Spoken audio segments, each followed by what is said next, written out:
അതെങ്ങനെ മനസ്സിലായി? മുതുക് തിടി കിട്ടുന്നത് വയറിനെയും ബാധിക്കും. പൊക്കവും വയറിടവും നോക്കി ഇങ്ങനെ പലതും മനസ്സിലാക്കാം. കടുവാച്ചയുടെ പൊക്കം 22, വയറ് 19. കഴിഞ്ഞ ആഴ്ച 4 മുട്ട തിന്നു അല്ലേ? അല്ല, ഇതൊക്കെ എങ്ങനെ മനസ്സിലാക്കുന്നു? ഇതാണ് വള്ളി വിധി. വള്ളിയിലെ നമ്പർ നോക്കി അളവറിയും, അളവ് നോക്കി വിധി പറയും.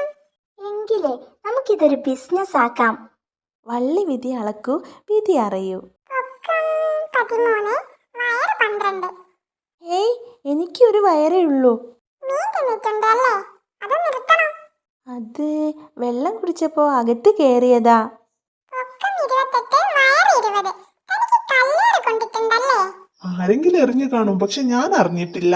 താൻ മുള്ളു പറിച്ചിട്ട് വാ, അല്ലെങ്കിൽ വള്ളി പൊട്ടും. ഇതിലെവിടെയാ തന്റെ വയറ്? കൃത്യമായി അടയാളപ്പെടുത്തിയിട്ട് വാ. ഭയങ്കര വെയില്, ഞാൻ അകത്തിരിക്കാം. നിങ്ങൾ ആരെങ്കിലും അളന്ന് നമ്പർ പറഞ്ഞാൽ മതി, വിധി ഞാൻ പറയാം. പേര് അളന്നോളൂ.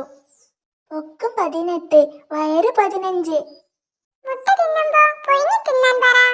പൊക്കം 15, വയറ് 8. തലചുറ്റൽ കാണും, വടികുത്തി നടക്കാൻ പറ. ഒരു വിനോദസഞ്ചാരി വന്നിട്ടുണ്ട്, അളക്കട്ടെ. അളന്നിട്ട് പറ. പൊക്കം 22, വയറ് 38.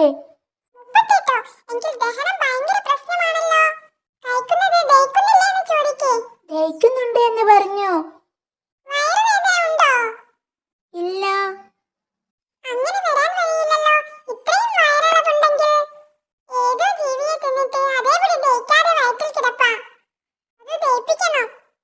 വയറ്റിലുള്ളത് ദഹിപ്പിക്കാൻ സമ്മതിക്കില്ലെന്നാ പറയുന്നത്.